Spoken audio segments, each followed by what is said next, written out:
morning! Welcome to another episode of OA Ako, the Telemagazine. And we're so blessed that we're here now in Cebu with another soaper co-hosting with us, si King Caballas. Oh, may buntag Pilipinas. But we're also here to visit one of our fellow soapers. Oh, si Architect Daryl. Just like the name of her office, Dream Architects. She talks about being involved with green architecture. So we're now here to know what that is all about. Tara! Okay.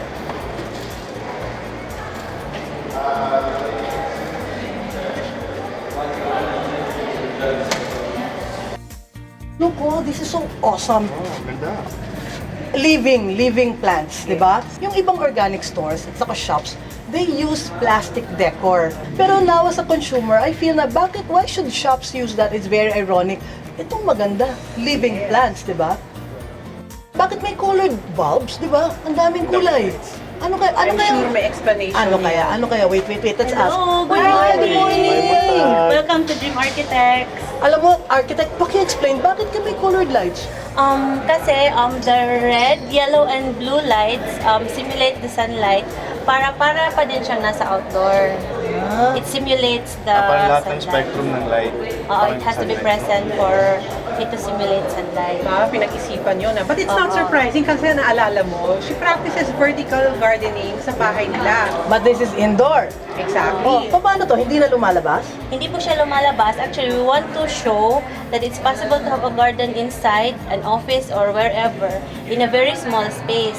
The light simulates the sunlight, tapos the big mirror is not just for makeup. It magnifies or multiplies the sunlight from the different colored lights. Kaya nabubuhay siya. Kaya nabubuhay siya. Oo. Ganda nga eh. Anong maintenance naman ito pag ganito? Usually, wino-water naman siya from the top. Mga twice a week lang naman. Tapos, kinukuha yung mga dead ng mga leaves. Yun lang. Galing. And, Nakakaganda pa. Yung lahat ba na ng mga variety ng plants pwedeng gawin sa... Pwede natin itanim actually, dito? we tried several plants na. But these are the plants that thrive indoor. Tapos, each plant we selected because of their capability to cleanse the air, like formaldehyde. Some plants clean the toxins from the paints, and of course we also produce our own oxygen kasi it's better working na parang fresh yung air. And I'm sure because of yung ganyang mga prinsipyo mo, ina-apply mo din sa trabaho as in your designs, no? Yes Diba? po. She's known as a green architect. Yes. So we will find out what that is all about. Yes. Sige po, i-explain ko po sa inyo. Okay.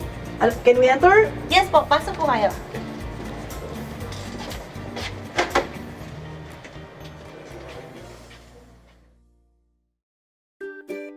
Oh, Daryl, ang daming mga pictures dito. Ano ba to mga projects nyo? Oo, ito yung mga projects namin. Kanina, we speak about green architecture. Could you kindly elaborate to us what is green architecture? Actually, in our projects, we want to stress out that green architecture does not necessarily mean it has to be high-tech and all. We want to show, even on small houses or on resorts, that it can be green by using green design principles that are innovative, using indigenous materials, that it's well ventilated, so you won't have to use so much electricity, and we lessen the impact to the environment. So yan talaga yung gist ng... Ano ba yung specific kaya example ng ano?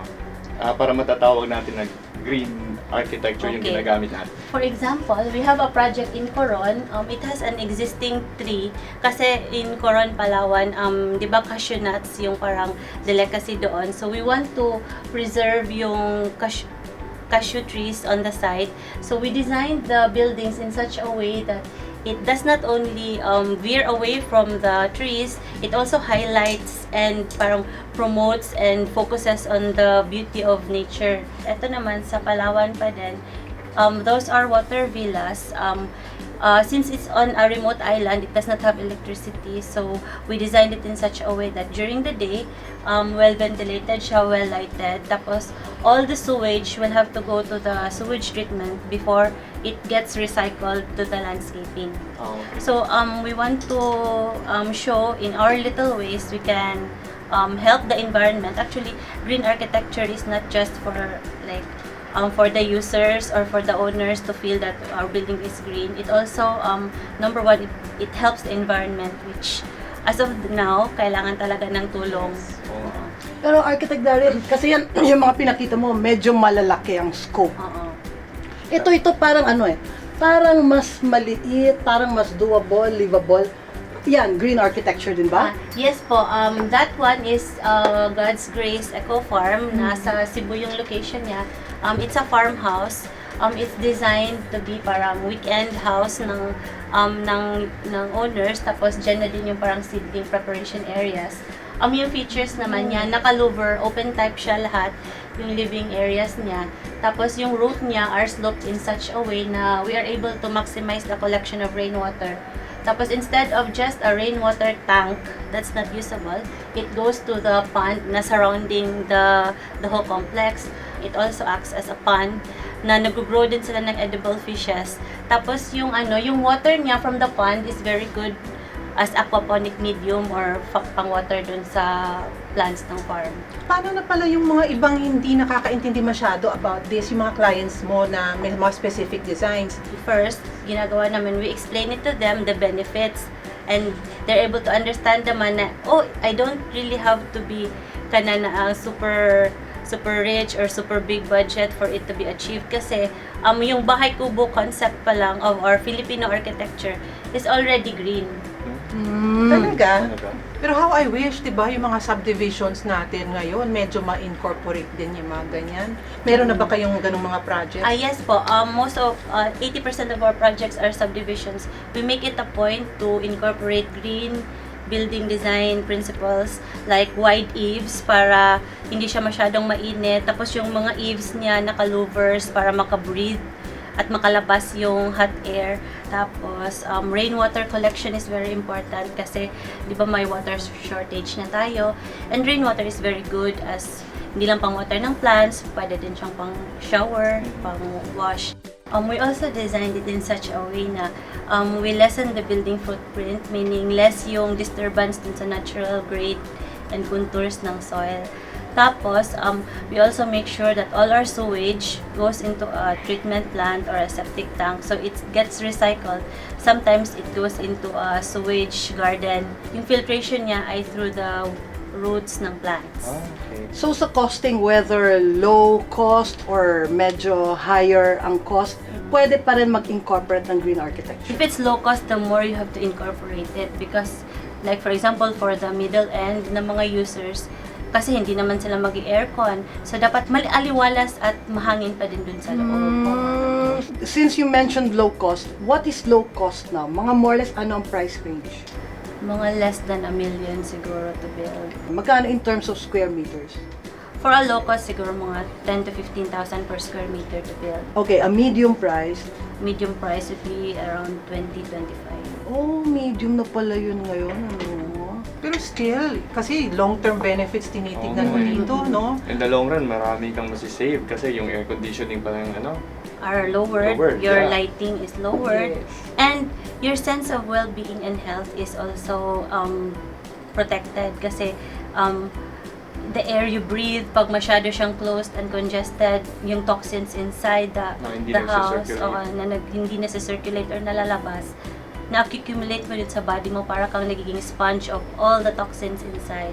Yun na nga yung sinasabi mo, green architecture, it's a lifestyle. It's a lifestyle. Oo, It's a yung hindi lifestyle. naman talaga siya a particular type of architecture. Kasi kahit na anong architectural type, you can incorporate the principles when you design it. Matagal ka na bang ganun ka socially and environmentally aware? Paano ba nagsimula ito? How did you decide to make this the concept of your architectural firm? Of course, architects build buildings, and I feel that we also need to minimize our impact on the environment, but also addressing kung ano yung gusto ng clients. So parang when we design it in such a way na it fits the budget or the concept of the clients, I like that. and it's environment friendly. Actually, it's not just architecture. Lahat tayo, we have to We take our have part to, in Oh, yeah. garbage segregation, in conserving the environment, in putting as much plants as possible in every nook and cranny kasi that produces us oxygen. And it's not just oxygen, it also feeds our body. As usual, please join us on Facebook, that's Spread Organic Agriculture in the Philippines. And please join us next week again for the episodes of OA Ako, the Telemagazine. OA Ako,